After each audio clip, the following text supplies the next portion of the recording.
So I'm going to be creating a role play in Lazuli using the AI chat widget. To get started, I'm going to type /AI chat. I get that interactive widget, and here we go. It's populated with default content right now, and I'm going to walk through my process of how to change that. So starting with the edit button here, I'm going to go ahead and change the name of this. Since I'm going to use it as a role play, I'm going to give it a descriptive name.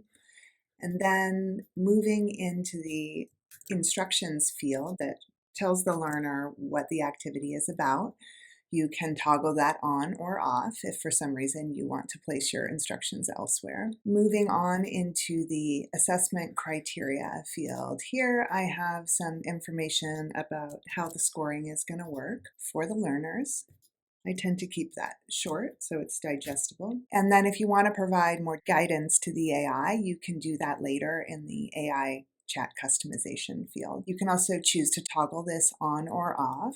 The AI will also read what's in this field in order to help guide its approach to scoring the interaction. Moving on into the settings options here, I'm going to be changing the point value from 100 to 10 to match the AI criteria that I provided.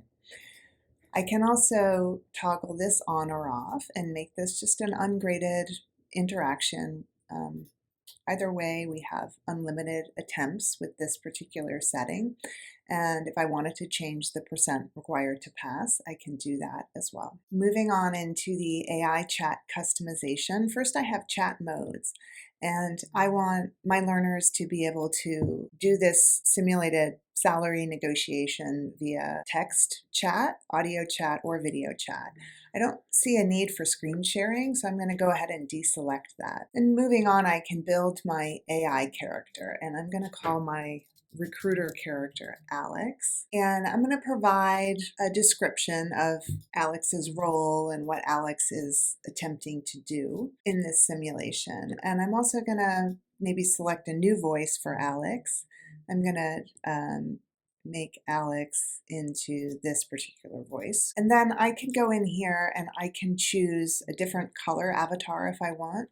I could choose to upload an image. I can move to the generate AI option. In this case, one option is to choose photorealistic and ask the AI to generate a headshot. You can just type in a description here if you want to do that. Or finally, I can browse unsplash images. So I'm just going to say corporate headshot and see what I get. And I can scroll through. I've got lots of options here, but I'm gonna go with this image for this particular scenario. And that sets up my character. I can always come back and change that if I want to. Moving on to the first message field. This is optional. If you choose not to populate it, the AI is going to generate what I've seen as a very good first message. It just won't be the same message exactly every time. So I'm going to populate it with the first message because I want the learners to consistently have the same starting message. And then moving into the additional context for AI, this field is a great catch-all for any more specific directions or instructions you want to give the AI about behavior, the number of turns or messages to go with, the types of feedback you want it to give. You could even break down the scoring into more detailed guidance about feedback and indicators for each level if you want to do that.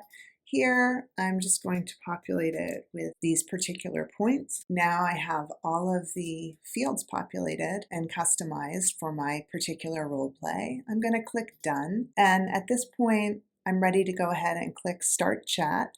And I recommend that you run a number of tests representing a number of potential learners just to see how the AI behaves and give you some information about how you might want to go back and refine how you've populated those particular fields.